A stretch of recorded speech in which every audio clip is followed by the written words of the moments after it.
Sa ganda kong to, ginawa akong at utu-uto ng taong minahal ko.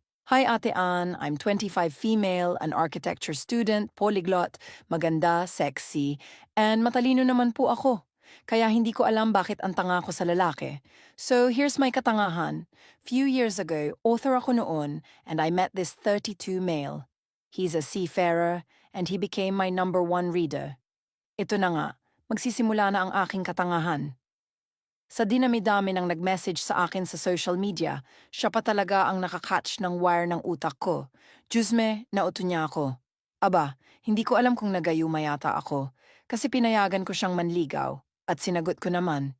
Take note, after 3 weeks, pinakilala ko pa siya sa buong family ko, kahit na strict sila. Ayun nga, syempre bago kaya sweet pa ganun. Nakakausap ko mga kawork niya, lalo na yung captain nila na Korean. At dahil nga multilingual ako, nakikipagchismisan ako sa captain nila. Sabi ko, ingatan niya siya at bantayan, lalo na kapag may sakit. Ito na nga, dumating na ang birthday ni 32M. As a ma-effort na girlfriend, todo handa ako. Yung talo pa ang debut.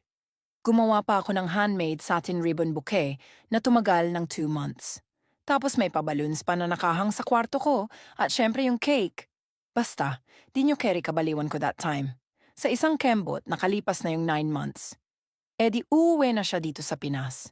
Si ate girl naman, ayun, sinundo ko siya. At ang tanga kasi inantay ko ng almost 4 hours sa airport, dala-dala yung malaking handmade bouquet na ginawa ko ng ilang months. Tapos ayun, nagbonding kami ng 2 weeks.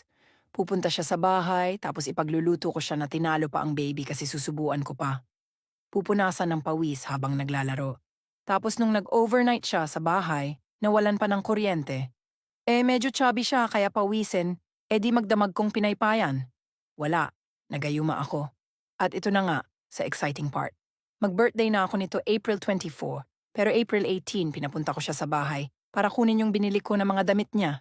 Kasi napansin ko na luma na mga damit niya at ibibigay ko yung relo na binili ko na worth 10K plus din. Kasi na-stress siya na nasira relo niya. Nang binuksan ko bag niya para ilagay yung vitres, naiisipan kong buksan wallet niya.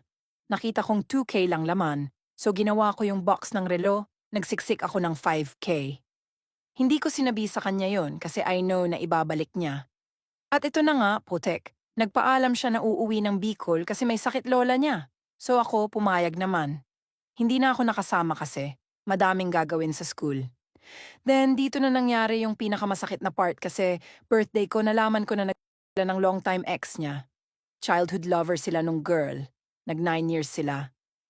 Ang sakit kasi nag-send pa sa akin ng babae yung picture nilang Trinay pa nung babae na i-hack social media accounts ko na naka-open sa cellphone ng ex ko.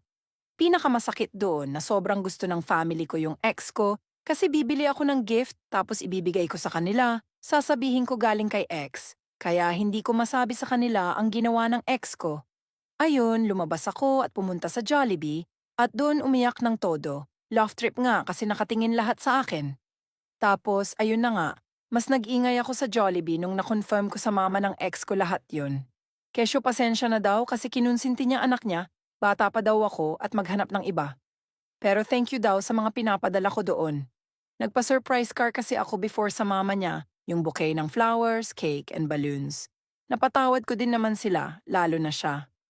Last message ko sa kanila, nag-thank you ako sa mama niya sa pagpapalaki sa anak niya ng mag-isa kasi single mom, and nag-thank you and sorry sa ex ko at wish ko yung the best for them. I don't know if sila pa kasi block nila ako and dinelete ko lahat ng social media accounts ko na may connect sa kanila. Masaya naman ako now para sa kanila at sa sarili ko. Pero hindi ko maiwasan, di matawa pag naalala ko paano ako umakyat ng puno ng kaimito para ikuha siya, since ang tagal niya daw di nakakatikim noon at para ipasalubong sa auntie niya, tapos nakaduster pa ako noon. Naisipan ko po itong ipadala sa inyo dahil last Tuesday ay nag-message siya kung pwede daw bang magbalikan kami. Pero hindi na lang sasabihin sa mama niya, since gusto ng mama niya yung childhood lover niya. Babalikan ko pa po ba siya? Worth it kaya sumugal ulit or kumilala na lang ulit ako ng bago? Help me po, Ate Ann.